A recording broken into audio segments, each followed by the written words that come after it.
কোকলামারি গ্রামে কল্পতরু উৎসবকে কেন্দ্র করে সুসজ্জিত শোভাযাত্রা গোটা এলাকা পরিক্রমা করল। রতুয়া 2 নম্বর ব্লকের পুকুরিয়া অঞ্চলের কোকলামারি গ্রামের বাসিন্দারা একত্রিতভাবে গত প্রায় 25 বছর ধরে এই কল্পতরু উৎসব করে আসছে। রামকৃষ্ণ পরমহংস দেবের ভক্তবৃন্দরা একত্রিতভাবে কর্মসূচির আয়োজন করেছে বুধবার। গ্রামের বিভিন্ন প্রান্তের মানুষ যারা রামকৃষ্ণ দেবের ভক্ত সকলে একত্রিতভাবে এই শোভাযাত্রায় অংশগ্রহণ করে। নগর পরিক্রমা করার মধ্য দিয়ে গ্রামের মানুষের কাছে বিভিন্ন বার্তা তুলে ধরা হয়।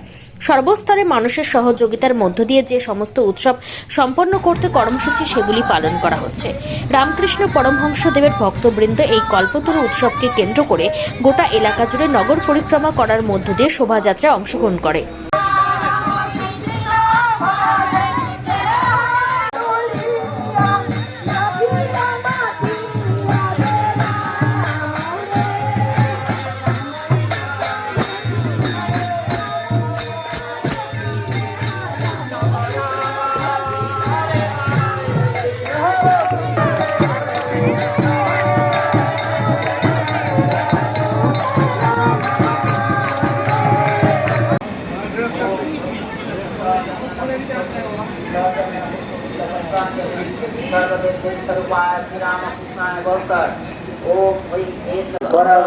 সার্বিকভাবে সবাই মিলে এটা করছি, সবার সহযোগিতা আমরা কামনা করছি।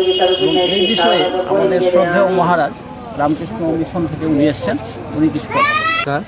খুবই ভালো লাগছে। আমি মালদা রামকৃষ্ণ মিশন থেকে এসেছি।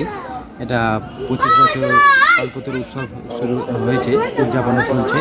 এই উদযাপনে অংশগ্রহণ করে আমি খুব নিজেকে ধন্য মনে করছি বা গর্বিত মনে করছি এবং খুব ভালো লাগছে। আমিও কিছুটা প্রশাসন করে এলাম যে 1886 সালের যে 1 জানুয়ারি যে ঠাকুর শ্রী রামকৃষ্ণ দেব সকলকে যে আশীর্বাদ দিয়েছিলেন তোমাদের চৈতন্য হোক, এবং যে সেই আশীর্বাদই মাথায় নিয়ে গ্রহণ করে এই কোকলামারি যে এত সুন্দর একটা প্রোগ্রাম শুরু করছে, এটা আমি খুব নিজেকে ধন্য মনে করছি এবং